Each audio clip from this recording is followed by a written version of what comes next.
Week 1 is in the past. Week 2 is here.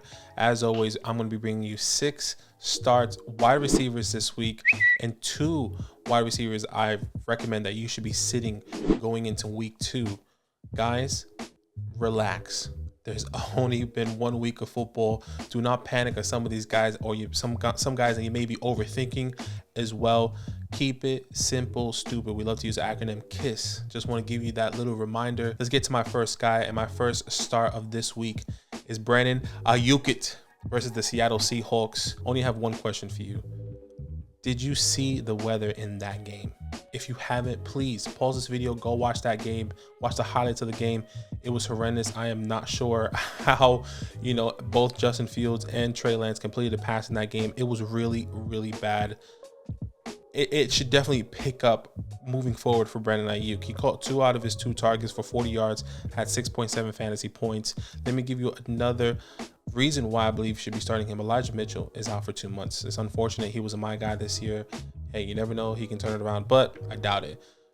Now with Deebo Samuel, especially with all of his incentives in this contract, he should be getting a lot more work in the backfield. I understand, Jeff Wilson, the guy I said you should be picking off waiver wires, you definitely still should. But Deebo Samuel, I feel like now is the RB1 in this backfield. He's still going to be getting targets as well. But it kind of puts us in a weird position where, I feel like Brandon Ayuk could now be the wide receiver 1, if that makes any sense. He's not like the guy. But with Deebo Samuel getting these jet sweeps or whatever the case may be, Brandon Ayuk could be the guy to be getting lots of targets in the air with Trey Lance. I understand George Kittle could be missing some time. Maybe he does play in week 2, but there's a good opportunity for Brandon Ayuk to really take off if Jeff Wilson doesn't show up, if George Kittle doesn't show up. Once again, keep it simple, stupid. I really like Brandon Ayuk this week. I know a lot of people, especially on Twitter, are panicking on Trey Lance. I'm not. It was one game in terrible weather. Literally a freaking thunderstorm, a rainstorm. It was terrible. Brandon Ayuk will have a better week, I promise you, in week 2.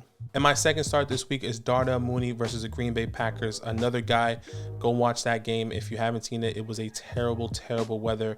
That's all I wanted to say. This may be a little bit more shaky, but I'm looking for guys that, could be in question for you. Maybe in deeper leagues, maybe you have 3 wide receivers, maybe you have 3 flex, whatever your roster construction is in your league. This is a divisional game that can go either way, to be completely honest. I know the first thing you're going to say, well, Jair Alexander is going to be on MOONEY.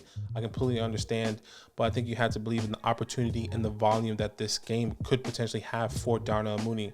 Last year, 140 targets on the year. The Packers gave up the 4th most points to wide receivers in the position in week 1. There was no one else besides MOONEY and Cole Kmet on this team. They're going to have to force feed him. They're going to have to get creative. I am starting MOONEY in the flex as a low-end wide receiver 2. Maybe you have Keenan Allen that's not playing. Maybe you have a Chris Godwin that got re-injured. I am definitely starting MOONEY in week 2. At number 3, give me Julio Jones versus the Saints. Oh my God. I personally believe he's back. We didn't see too much from him. He caught 3 out of his 5 targets for 69 yards, had over 11 fantasy points. He's with Tom Brady. And the biggest thing, just like I just said in my past take, Chris Godwin is out. He's going to be out for a couple weeks with this hamstring injury.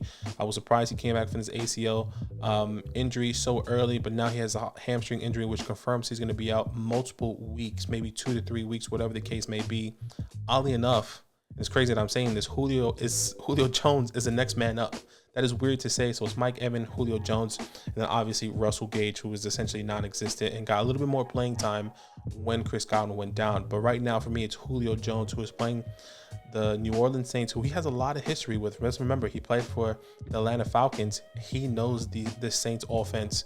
Once again, if you have Keenan Allen and he's not starting, I'm starting Julio. If you have maybe a T. Higgins and he's still in question, I am starting Julio. If you have Chris Godwin and you got Julio Jones, maybe he's off waiver wires or maybe you took him one of these late rounds, I am starting Julio Jones versus the Saints. And at number 4, give me Adam Thielen versus the Eagles on Monday Night Football. This should be a tough matchup for JJ.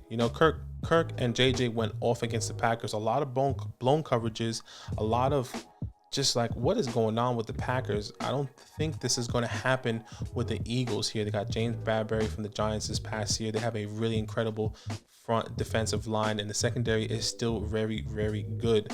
You know, Adam Thielen, 3 catches for 36 yards, just 6 fantasy points.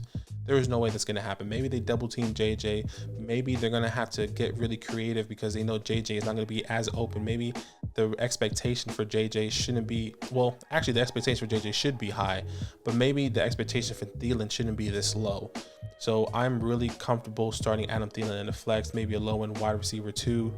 Let me remind you, Adam Thielen last year before his injury was a wide receiver 7. He should easily bounce back this week. Once again, Adam Thielen playing the Philadelphia Eagles on Monday night, a primetime game. He should find the end zone in week 2. So start Adam Thielen. At number 5, give me 2 guys. I'm kind of cheating here. So you're getting a bonus. Give me Michael Thomas and or Jarvis Landry. If you have both of them or whatever the case may be, maybe you have one or the other. Man, Jameis Winston in the second half of this game came off guns blazing. I don't know what happened. He got injured, went off the field, came back, and he was like, I'm back in it. But whatever happened, it looked great. MT looked like he's back. You know, Jarvis Landry looks really good when he's healthy. Michael Thomas, 5 receptions out of 8 targets, 57 yards and 2 touchdowns. Over 22 fantasy points. That's incredible for Michael Thomas to come back from that game. Not crazy targets, but I think it's pretty decent. Jarvis Landry, 7 receptions out of 9 targets, 114 yards, over 18 fantasy points. If you are in a, once again, deep league, maybe 3 wide receivers, maybe 3 flex, whatever the case may be, I'm happy to start either one or both of these guys in my flex or my wide receiver spot option, because you need the help this week. This is going to be a good opportunity for Michael Thomas and Jarvis Landry, who are playing the Tampa Bay Buccaneers. Okay, so why not? Look, this is a little bit unrealistic with the targets for Jarvis Landry. I feel like at 9, maybe he'll get more like 7 targets, potentially maybe 8 targets, but this is a really high expectation. But I'm really happy and excited to start him over someone like a Tyler Lockett this week, a Brandon Cooks this week, and CeeDee Lamb with the questions of Dak Prescott. So once again, Michael Thomas or Jarvis Landry versus the Tampa Bay Buccaneers. I'm really excited about this. And at number 6, once again, keep it simple, stupid. I want to give you guys a reminder, a super quick reminder. Allen Robinson versus the Atlanta Falcons. Come on, guys. Relax. I understand he had a really bad game last week. There's no way Sean McVay is going to come out and not get the ball rolling with Allen Robinson. He's going to get hyper-targeted, in my opinion. He should get hyper-targeted in week 2. Sean McVay literally said that. The first thing he said, we should have got Allen Robinson the ball. We should get him involved some more. I really encourage you guys to watch our trade for video that's either coming out or is out already. Wait for that video if you're still in question. If I am not selling it to you, because I'm not going to sell it, I want Zach to sell it to you because what he said in that video was fantastic. But Allen Robinson versus the Falcons, keep it simple, stupid. Don't question it. Don't be saying, hey, should I start Robbie Anderson, who finished as a top 10 wide receiver? Should I start Devin Duvernay? No. You start Allen Robinson. Keep it simple, stupid. Okay, now we go to the sits, right? My first sit of the week is Devin Duvernay versus the Miami Dolphins. I understand he had a great game. He caught 4 out of his 4 targets, and he caught 2 touchdowns. He was a top 10, top 15 wide receiver this past week. It's inconsistent. Don't think that you should be starting him with confidence. Wait, if you maybe picked him up off of waiver wires, maybe you have Allen Robinson and you're saying Devin Duvernay, Allen Robinson. No, wait and see what happens. Because if there's consistency now, then we can go ahead and say start him. But sit him first, sit him now, see what happens.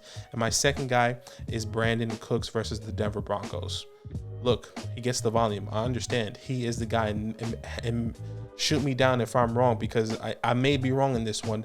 But they played the Broncos defense, who gave up the least amount of points to wide receivers in week 1.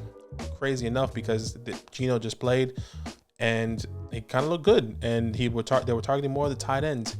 But I do not believe the Denver Broncos are going to let Davis Mills go to their home and run this game. There is no way that's going to happen.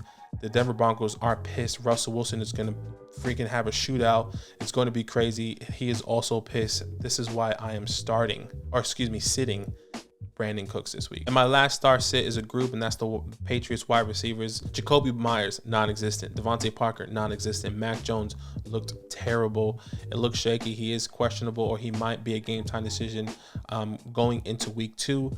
I am not wanting to start any of the Patriots wide receivers moving forward. Let's put a pause on it, see what's going to happen with Devontae Parker. He was a good late round pick, and Jacoby Myers, another good late round pick. But pause it. They play the Pittsburgh Steelers, who gave up, unfortunately, a lot of points to the wide receiver position with the Cincinnati Bengals, but that was with Joe Burrow and Jamar Chase, et cetera, et cetera. This is a completely different team.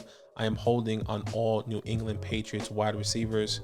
Guys, these are my must-start wide receivers and my must-sit wide receivers. Relax. That's all I need to say. Relax, calm down, breathe. We're here to help. As always, we go live Saturday, 8 p.m. Eastern Standard Time to answer all of your start-sit questions. So drop any comments that you have down below, and we'll see you on Saturday. Yo, what's good? Thanks for watching. We got a lot more videos. A lot more. If you want more videos, watch it. You can also subscribe right now if you want to. You need to. And lastly, don't forget that you can sign up to support the show and get exclusive content by going to patreon.com/FantasyLand fam.